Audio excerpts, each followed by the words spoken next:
Bismillahirrahmanirrahim. Allah Taala maqtovlar bo'lsin. Suyukli Muhammad sallallohu alayhi va sallamga Allohdan salom salovatlar bo'lsin. Assalomu alaykum. Bu videoga like bosib, yana WhatsApp gruppalarına taratib qo'yinglar.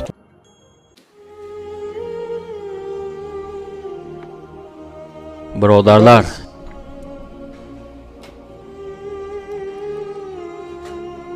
men sizlardan bir narsa so'ray.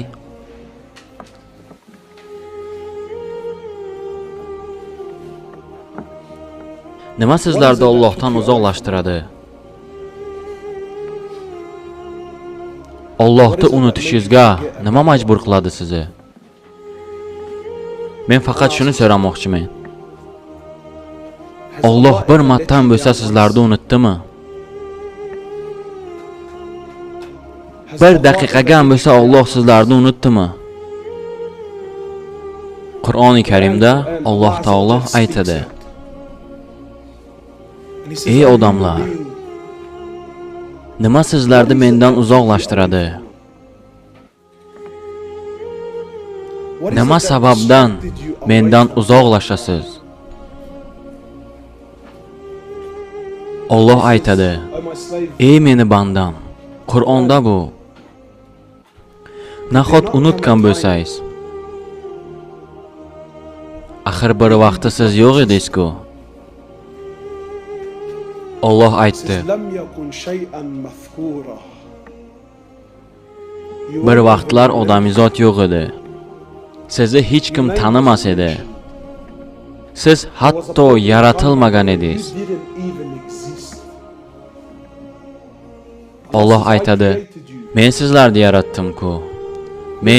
Yolg'iz men sizlarni yaratdim-ku. Bir tomchi spermadan.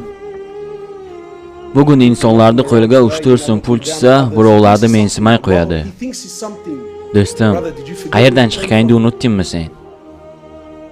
Alloh seni bir tomchi spermadan yaratdi. Sen o'zingni aldama, meni cho'ntagimda pul bor deb, yo bir meni go'zal mashinam bor. Alloh aytadi: Men sizlarni spermadan yaratdim. Spermadan. Siz bir suv edingiz. Yuragida kibr bor odam eshitsin buni. Hamma narsaga o'zim erishdim degan odam eshitsin buni. Meni Allohga vaqtim yo'q degan odam eshitsin buni. Birodar, bir vaqti sen yo'q eding va shu yo'qlikdan Alloh seni sperma qilmadimi? Kechirasiz bunday gaplarni gapirganim uchun.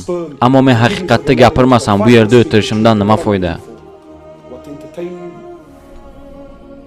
Siz bir tomchi sperma edingiz. Agar o'sha sperma yerda bo'lsa, birov pul berganda shuni usha deganda ushamas edingiz.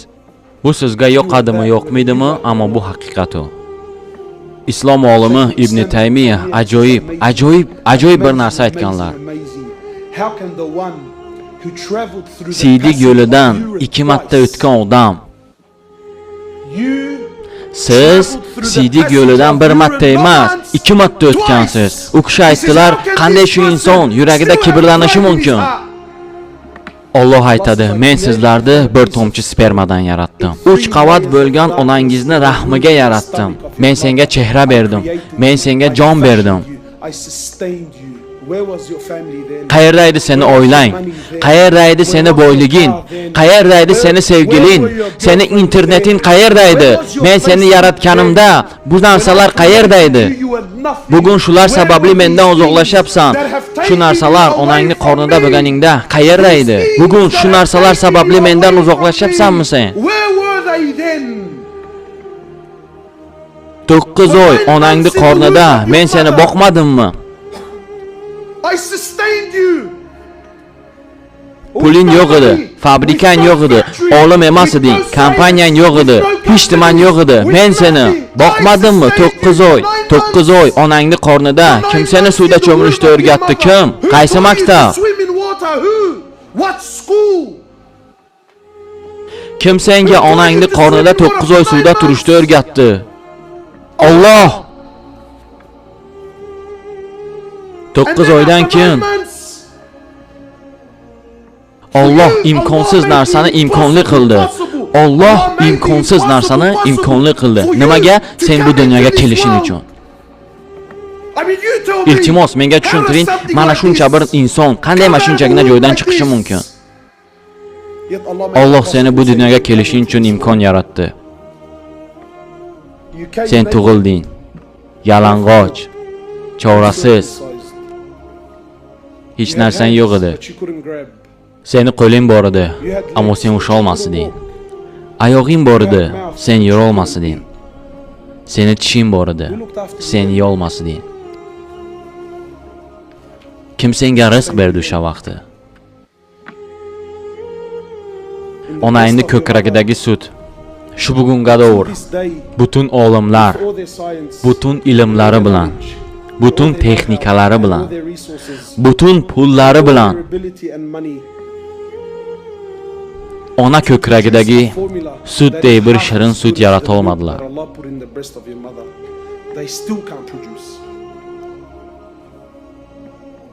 Ammo Alloh bu sutni onangning ko'kragiga kim uchun joylashtirdi? Kim buni Allohdan so'radi? Kim bunga pul berdi? Yozda esa sen uchun u sutni sovutar edi. Qishda esa sen uchun u sutni isitar edi.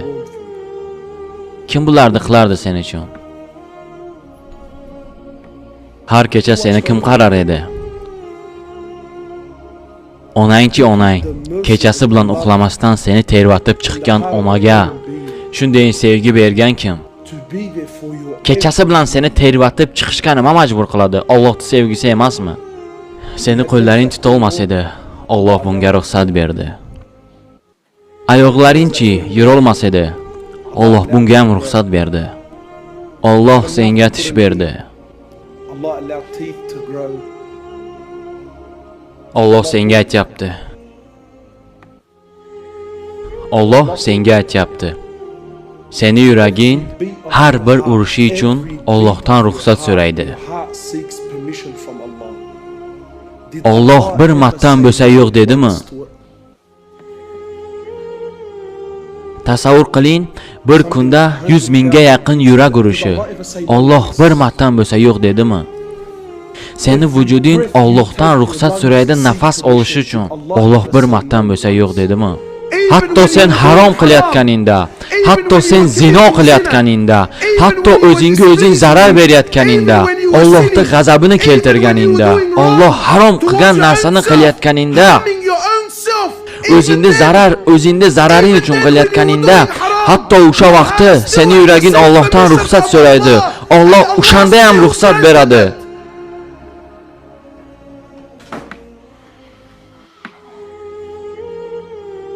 Bugun insonlar bir-birlari bilan bitta qilgan xatolari uchun gapirmaydilar. Bitta qilgan xatolari uchun gapirmaydilar. Er-xotinlar bo'lmagan bir sabab uchun ayriladilar. Alloh bir martadan bo'lsa sizlarni unutdimi do'stlar? Endi do'stlar, bugun siz yura olasiz. Bugun qo'lingiz bilan bir narsani usha olasiz. Bugun bemalol gapira olasiz. Hatto o'zingizga bir narsa qo'g'irib yeya olasiz. Sizning Allohga vaqtingiz yo'qmi? Siz bandmisiz?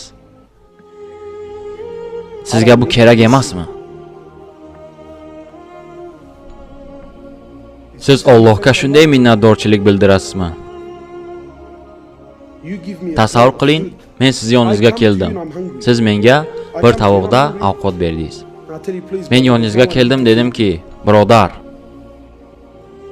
meni yegan ishtima narsam yo'q. Menga biror nima ber. Siz menga bir tovoqda ovqat berdingiz. Men tovoqdagi ovqatingizni yedim va tovog'ingizga tupurdim.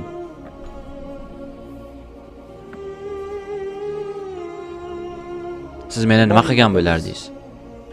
Allohga qasamki, birodarlar, bizi Allohga ehtiyojimiz bor. Allohda bizga ehtiyoji yo'q.